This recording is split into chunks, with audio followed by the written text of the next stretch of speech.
Oh, sir, we like this Super Pong by Atari. I'm sold out. That's a demonstrator, but I've got lots of these. Well, we want Super Pong by Atari. Yes, but Super Pong's 4-color games are more fun. Well, how about this one? Well, no, you see, we'll have more fun with Super Pong's 4-color games. There's Catch, Solitaire, Super Pong, and Pong. So we'll take this one. Okay, sure you won't change your mind? No. Why?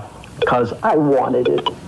Super Pong. It's not just another video game. It's a real Atari.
A person who thinks all the time has nothing to think about except thoughts. So, he loses touch with reality and lives in a world of illusions. By thoughts, I mean specifically chatter in the skull, perpetual and compulsive repetition of words, of reckoning and calculating. I'm not saying that thinking is bad. Like everything else, it's useful in moderation. A good servant, but a bad master. And all so-called civilized peoples have increasingly become crazy and self-destructive because through excessive thinking they have lost touch with reality. That's to say, we confuse science with the real world.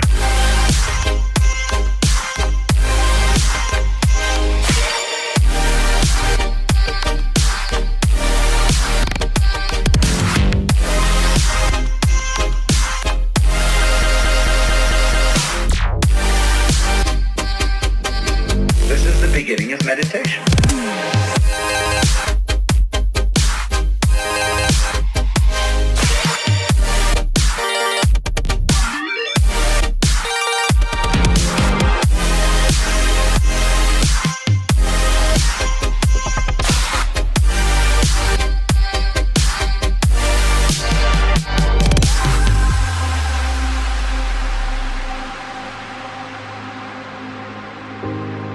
Most of us would have rather money than tangible wealth, and a great occasion is somehow spoiled for us unless photographed. And to read about it the next day in the newspaper is oddly more fun for us than the original event. This is a disaster. For as a result of confusing the real world of nature with mere science, we are destroying nature. We are so tied up in our minds that we've lost our senses. Time to wake up. What is reality? Obviously, no one can say because it isn't words. It isn't material, that's just an idea.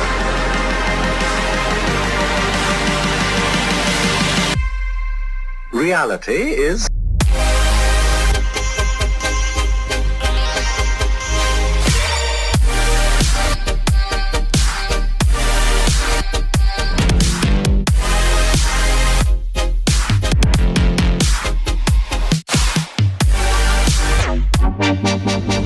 the point cannot be explained in words.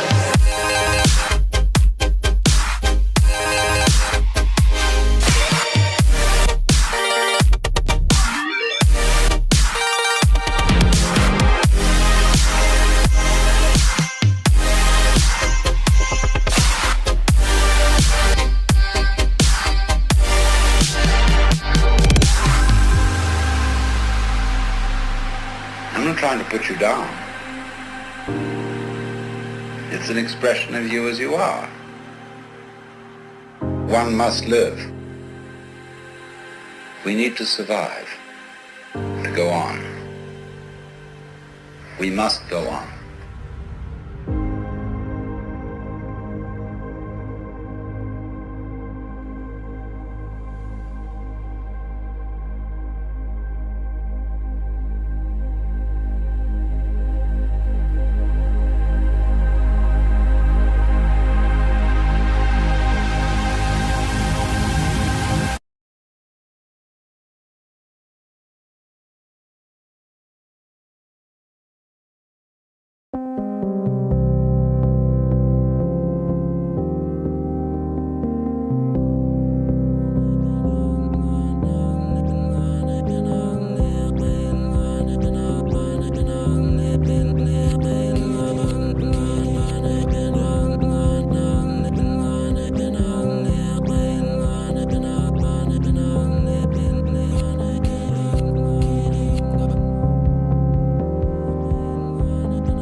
its right place, in its right place, in its right place, in its right place. Yesterday I woke up sucking a lemon. Yesterday I woke up sucking a lemon. Yesterday I woke up sucking a lemon. Yesterday I woke up sucking a lemon.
The subject of this speech